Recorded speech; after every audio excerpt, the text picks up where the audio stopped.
Rick, you had talked a little bit about how you were trying to use the Olympics footage to sort of to show that, to kind of put that in there, to really make clear kind of how far China has come with some of that, the sort of coming out.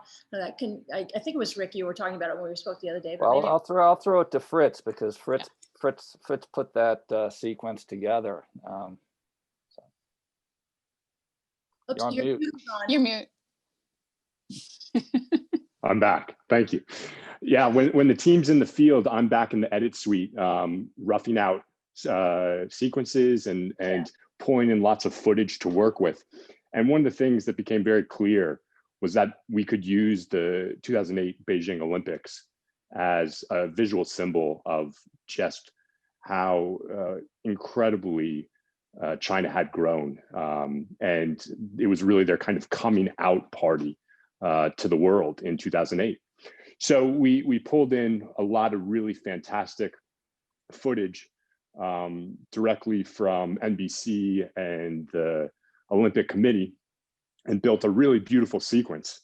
And then when we went to try to actually get the licensing and rights for that footage, we realized just how expensive it was. It was going to be something like $50,000 for 30 seconds, which is just double kind of our stock footage budget. So no way we could use it. And we went back in and actually kind of took a different approach, which was we looked for a lot of found footage from the Olympic spectators themselves and the Chinese people that were in those arenas.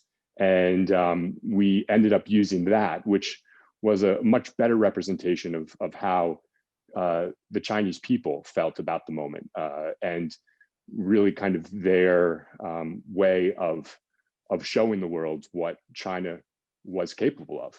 And it was a really interesting exercise in editing, for sure. Yeah, I'm just going to also add to that. I mean, I think we, it represented the pride that we found when even traveling in China and just talking to people. It's the pride of what they have accomplished there, and the number, in bringing people out of poverty, et cetera.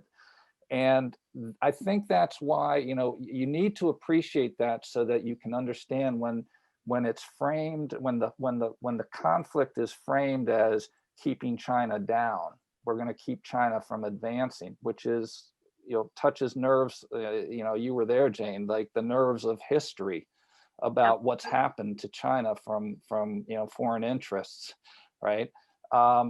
That's a very powerful force, and is plays to Xi, and he plays off of that, and you have to appreciate what's going on inside China and how that Chinese pride. And sort of to dovetail on that, one of the lessons actually on this sort of technology battle is, not to dismiss the concerns about, theft and competition, but, China has actually developed a lot of its own technology. You look at just sort of WeChat, and I know there's, questions and concerns about, the level of involvement with the government, but it's hard not to be impressed with what that, technology can do. I have to say, it was, I was not exactly a WeChat user before we jumped into this film, but not only, was it integral to making that happen, but has been helpful since for me. And I think that, we have to sort of acknowledge that pride is also a lot of capacity that really is something competitive with where we are in the United States. And that's something that we're not always willing to own up to. And what was, kind of the lesson of, that we need to kind of look at ourselves and, how do we stay competitive, going forward. Yeah, and actually just playing off of that, because all of that suggests that the American media, writ large, and I hate referring to media as a whole, because as we all know, there's very different levels of journalism and different media and whatnot. But it suggests that we either haven't done a very good job or just need to do a much better job of explaining what's going on there and explaining some of these concepts and these issues I wonder whether any of you have any thoughts as to, kind of, what more should we be doing? I don't know whether there's further stories you all are doing specifically, but as in general, kind of thinking as journalists, what are the different ways we should be approaching the coverage of China, given, I mean, we all know all the difficulties of doing it as well, but to sort of bring some of that home better so that Americans, understand it and better understand the challenges we face. Well, I mean, yeah, oh, go ahead. no, so I'm just going to say we need better more coverage. I mean, it's the problem of, it's difficult to do and get access.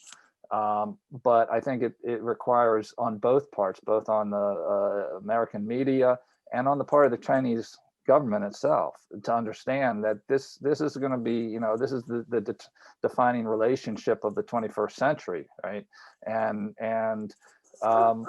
people need to understand it better. They need to understand what's going on in China better, and the Chinese government has to understand that it's important that the public here understands that. Otherwise, it just gets defined by a lot of political rabble rousing.